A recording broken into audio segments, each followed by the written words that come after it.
آپ کے لیے جب رشوت کا راستہ کھولا جاتا ہے اور مجرم اپنے آپ کو قانون کی گرفت سے بچانے کے لیے ضمیر خریدنے کی کوشش کرتا ہے تو وہ ایک سخت امتحان ہوتا ہے۔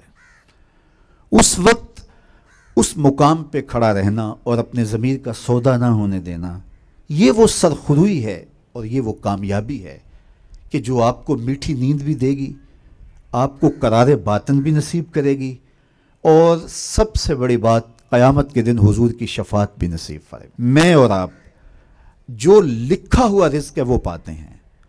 اب اس لکھے ہوئے مقسوم رزق کو حاصل کرنے کے لیے ہم چاہے جائز راستہ اختیار کر لیں، چاہے ہم ناجائز راستہ اختیار، یہ ہمارا اختیار ہے اور اسی اختیار پہ ہمیں پکڑ ہے۔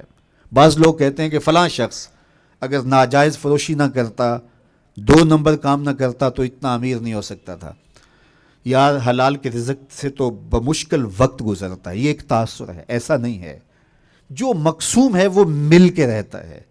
دولت قارون حاصل نہ کی جائے، دولت عثمان حاصل کی جائے۔ جو قسمت میں لکھا ہے وہ ہر صورت ملتا ہے اور وہ ملے گا، وہ ہماری قسمت میں لکھ دیا گیا ہے۔ حضور علیہ الصلوۃ والسلام نے فرمایا کہ اپنے رزق کو، اپنے مقدر کے مقسوم کو حاصل کرنے کے لیے خوبصورت طریقہ اختیار کرو، اور اللہ تعالیٰ جل شانہ ہمیں حلال رزق کے جو وسائل نصیب فرمائے ہیں اور اس میں جو برکت رکھی ہے۔ دیکھو، کثرت کوئی چیز نہیں ہوتی، برکت بڑی چیز ہوتی ہے۔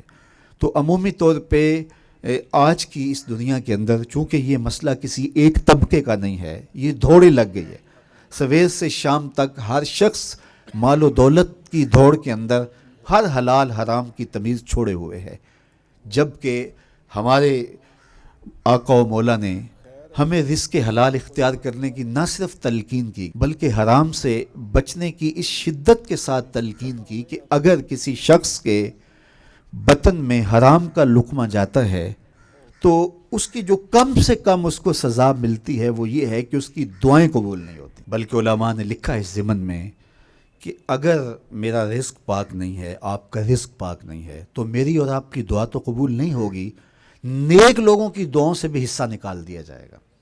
اللہ کے نیک بندے تو ساری امت کے لیے دعا مانگتے ہیں، اللہ پوری امت کی خیر فرما، لیکن نیک لوگوں کی دعاؤں کا جو ہمارے لیے بطور امت حصہ بنتا ہے وہ نکال دیا جاتا ہے اگر ہمارے رزق کے اندر پاکیزگی نہیں ہے، ہمارے رزق کے اندر، ہمارے تومہ کے اندر حلت نہیں ہے۔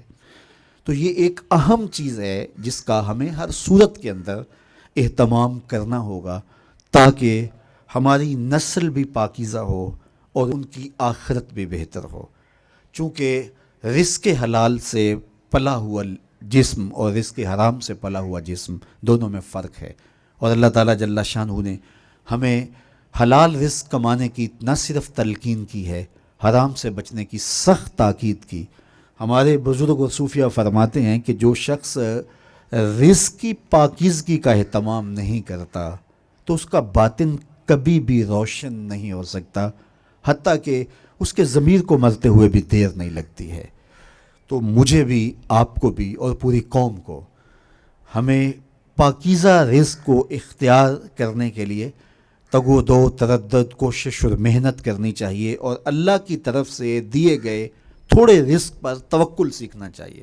سیدنا علی المرتضیٰ رضی اللہ تعالی عنہ کا ایک فرمان سنیے، آپ نہال ہو جائیں گے کہ میرے حضور نے کیا ارشاد فرمایا۔ کہ بعض کا ایسا ہوتا ہے کہ انسان دائیں بائیں دیکھتا ہے کہ اطراف کے اندر لوگ موج کر رہے ہیں اور میں بھی اسی منصب کا شخص ہوں، لیکن میں رزق حلال کی تلاش میں بہت پیچھے رہ گیا ہوں۔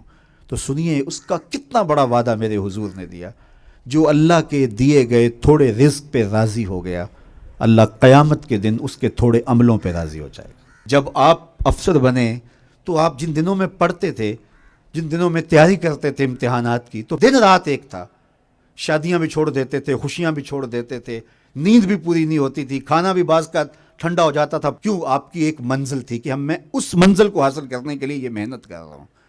تو آج آپ کے کندھوں کے اوپر یہ جو پھول لگے ہیں، یہ آپ کا اعزاز ہے، یہ آپ کی تکریم ہے، معاشرہ آپ کو عزت دیتا ہے۔ تو یہ آپ کی اس محنت کا نتیجہ ہے، وہ بوائی کے موسم میں آپ نے بیج بوئے تھے، آج اس کی فصل کاٹ رہے ہیں۔ اسی طرح یہ دنیا بوائی کا موسم ہے، سارا آخرت کٹائی کا موسم ہے۔ یہ ساری زندگی ہے کتنی؟ 50 سال، 60 سال، 70 سال کتنی ہوگی؟ یہی زندگی ہے. اور آخرت کا ایک دن 50,000 سال کا ہے.